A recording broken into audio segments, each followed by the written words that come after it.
Aujourd'hui, je vais vous faire découvrir un bateau fantôme. C'est une des faces cachées de la marine marchande. En fait, ce sont des cargos ultra vétustes qui sont abandonnés par leurs propriétaires avec l'équipage encore à bord. Je crois que c'est lui là-bas, là, qu'on voit au bout. Voilà, c'est celui-là, le Honda. Regardez l'état de la coque.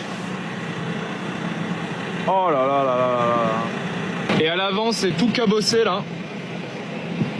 Il y a dû avoir une collision. On se demande comment il flotte encore. Hein. Regardez, il y a même des crabes là. Allez, on monte. Là, on arrive sur la passerelle. Le poste de pilotage. Tout est cassé. Il n'y a plus de moteur. On sent en marchant que c'est ultra fragile, que ça peut s'effondrer à tout moment. D'ailleurs, il y a carrément des trous dans le plancher. Là.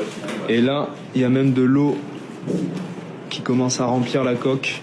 Avant d'être abandonné, ce bateau il transportait dans ses cales notamment des noix de cajou entre différents ports d'Afrique et de la nourriture pour les animaux.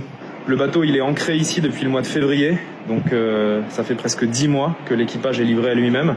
Les propriétaires veulent pas s'en occuper parce que ça coûterait trop cher de le démanteler.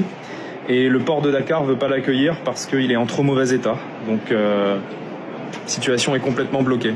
Alors là, on a Emmanuel, le chef cuisinier qui est du Nigeria, en train d'essayer de faire sa lessive.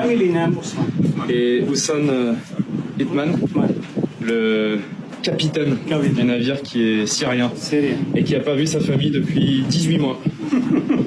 Hanan, Rabi', Hanin. Ça, ce sont les enfants du capitaine. Ça, c'est le chef ingénieur, syrien aussi, qui est en train d'essayer de pêcher pour avoir quelque chose à manger. Alors pourquoi l'équipage ne part pas ? Ben, tout simplement parce que ça fait plus d'1 an qu'ils n'ont pas été payés. Donc s'ils quittent le bateau, ils perdront leur seul moyen de pression pour espérer récupérer leur salaire un jour. Donc ils sont bloqués. Et voilà ce qui est censé être le bateau de sauvetage, le canot de sauvetage. Comme il n'y a plus d'électricité, il n'y a plus de feu pour signaler la présence du bateau. Et c'est ultra dangereux parce que, comme vous le voyez, c'est une route maritime qui est très fréquentée.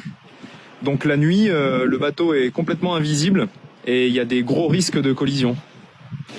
La salle de bain de l'équipage.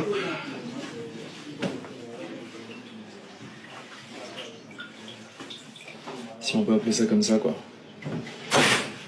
Il n'y a plus d'eau, donc ils se lavent à l'eau de pluie quand ils ont de la chance, et sinon à l'eau de mer. L'équipage me dit que c'est pas du tout un cas isolé, hein, qu'il y a plein de vieux cargos comme celui-ci livrés à eux-mêmes, avec des propriétaires qui disparaissent dans la nature et qui laissent l'équipage seul.